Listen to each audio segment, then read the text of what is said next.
بسم اللہ الرحمن الرحیم۔ السلام علیکم۔ مدینہ منورہ کے 4-5 میل کے فاصلے پر ایک چراگاہ تھی، اس کا نام غابہ تھا۔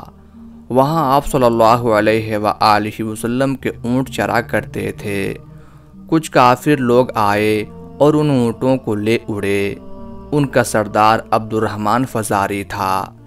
چراگاہ میں جو صاحب آپ صلی اللہ علیہ وآلہ وسلم کے اونٹوں کو چراتے تھے، انہیں ان ڈاکوؤں نے قتل کر دیا اور ان کی بیوی کو گرفتار کر کے لے گئے۔ یہ ڈاکو گھوڑوں پر سوار تھے، ہتھیار لگائے ہوئے تھے۔ ایسے میں حضرت سلمہ بن اکوع رضی اللہ تعالی عنہ نے انہیں اونٹوں کو لے جاتے ہوئے دیکھ لیا۔ یہ پیدل تھے اور تیر کمان بھی لے کر چراگاہ کی طرف نکل آئے۔ انہیں تیر اندازی کا بہت شوق تھا، اس لیے اس وقت بھی تیر کمان ان کے پاس تھے۔ سلمہ بن اکوع رضی اللہ تعالی عنہ دوڑنے میں بہت تیز تھے، یہاں تک کہ دوڑتے گھوڑے کو پکڑ لیتے تھے، جبکہ گھوڑا انہیں نہیں پکڑ سکتا تھا۔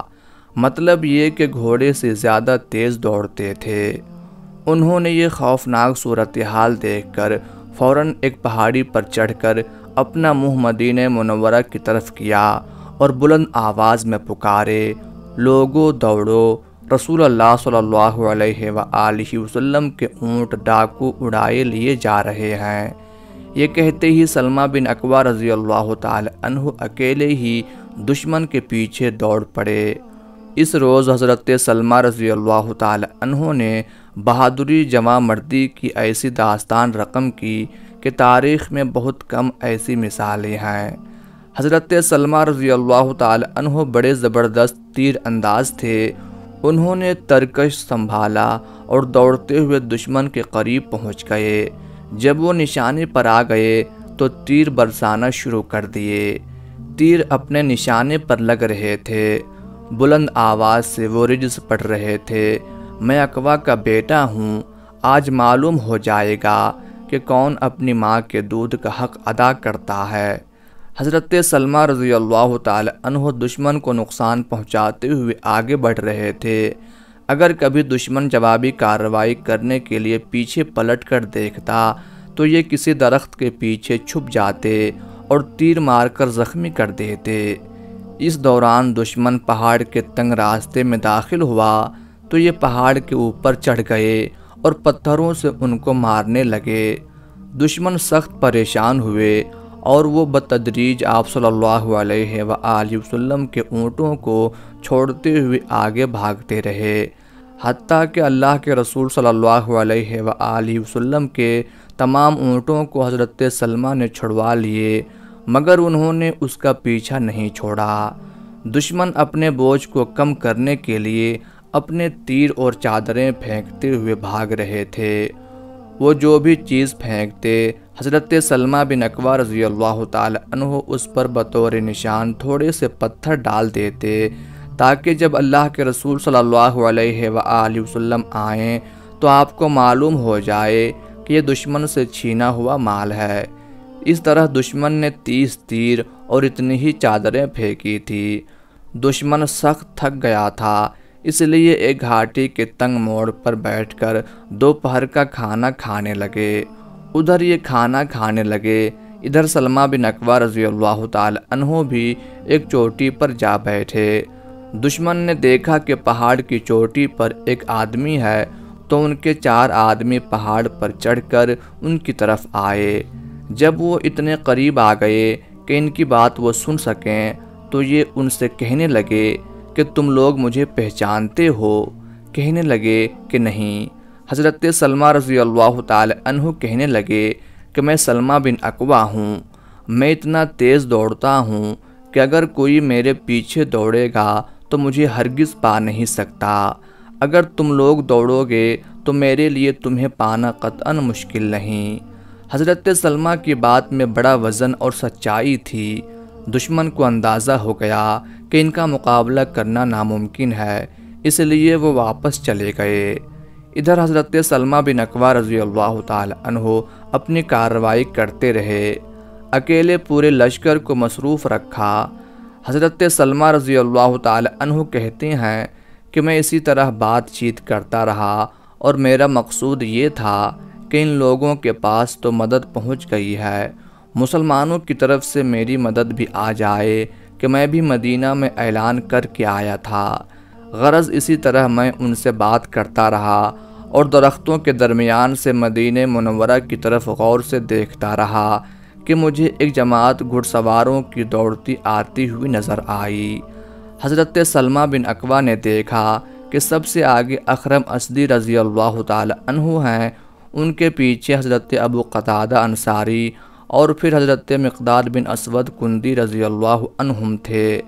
حضرت اخرم اسدی جب دشمن کے قریب پہنچے تو حضرت سلمہ بن اکوع رضی اللہ تعالی عنہ نے ان سے کہا، اخرم ذرا احتیاط برتنا، کہیں دشمن تمہارے اوپر قابو نہ پا لیں، ذرا ٹھہر جاؤ حتیٰ کہ اللہ کے رسول اپنے صحابہ کے ساتھ پہنچ جائیں۔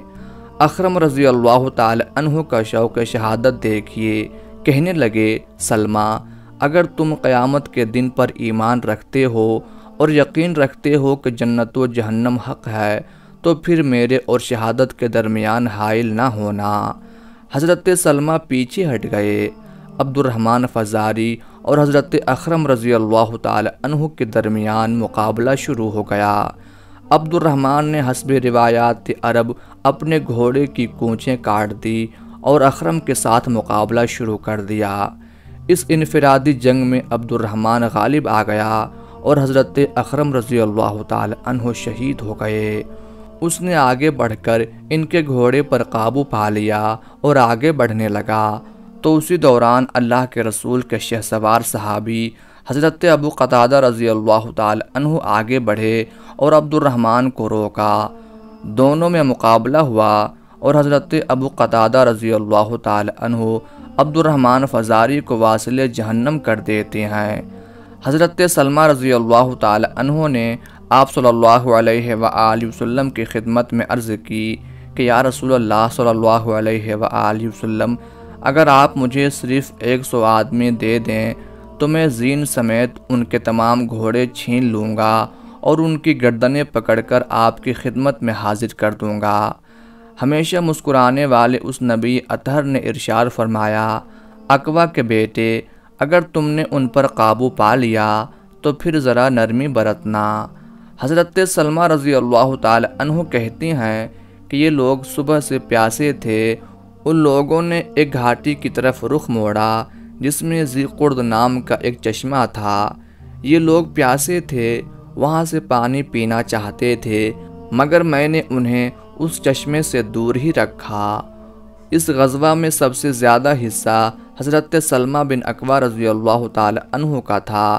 اس کے بعد حضرت ابو قتادہ رضی اللہ تعالی عنہ، جنہوں نے اس غزوہ میں کافروں کے سردار اور بنو فزارہ کے رئیس کے بیٹے عبد الرحمن کو واصل جہنم کیا تھا۔ حضور نبی کریم صلی اللہ علیہ وآلہ وسلم نے اپنے ان صحابہ کرام کی قدر اور توقیر اس طرح فرمائی کہ ان کو تمغہ بصالت عطا فرمایا۔ آپ صلی اللہ علیہ وآلہ وسلم نے ارشاد فرمایا، ہمارے سب سے بہتر شہسوار ابو قتادہ ہے اور سب سے بہتر پیادہ یعنی پیدل جنگ کرنے والے سلمہ ہے۔ حضرت سلمہ کو ایک اور شرف بھی ملا کہ آپ صلی اللہ علیہ وآلہ وسلم نے مال غنیمت میں ان کو 2 حصے عطا فرمائے، ایک پیدل اور دوسرا شہسوار کا۔ یہیں تک بس نہیں بلکہ جب آپ صلی اللہ علیہ وآلہ وسلم واپس مدینہ تشریف لے جانے لگے اور اپنی اونٹنی پر سوار ہوئے تو حضرت سلمہ رضی اللہ تعالی عنہ سے فرمایا، سلمہ تم بھی میرے پیچھے سوار ہو جاؤ۔ وہ منظر کتنا خوبصورت اور حضرت سلمہ رضی اللہ تعالی عنہ کے لیے کتنا بڑا اعزاز تھا کہ وہ اللہ کے رسول کے ساتھ سوار ہے۔ حضرت سلمہ رضی اللہ تعالی عنہ کی عمر اس وقت صرف 12-13 برس کی تھی۔ 12-13 برس کا لڑکا گھڑ سواروں کی ایک جماعت کو اس طرح بھگا دے کہ ہوش و حواس گم ہو جائے اور جو کچھ لوٹا تھا نہ صرف وہ بلکہ اپنا مال بھی چھوڑ کر بھاگ جائے، یہ اسی اخلاص کی برکت تھی جو اللہ تعالیٰ نے اس جماعت کو نصیب فرمایا تھا۔ حضرت سلمہ رضی اللہ تعالی عنہ نے لمبی عمر پائی، حضرت عثمان غنی رضی اللہ تعالی عنہ کی شہادت کے بعد یہ مدینہ منورہ چھوڑ کر ربضہ میں مقیم ہو گئے۔ ربضہ مدینہ سے ریاض جانے والی پرانی سڑک کے کنارے واقع ہے۔ انہوں نے وہاں کی ایک خاتون سے شادی کی اور ان سے اولاد بھی ہوئی۔ 74 ہجری میں واپس مدینہ منورہ تشریف لائے اور چند دنوں کے بعد وفات پائی۔ اللہ ان سے راضی ہو۔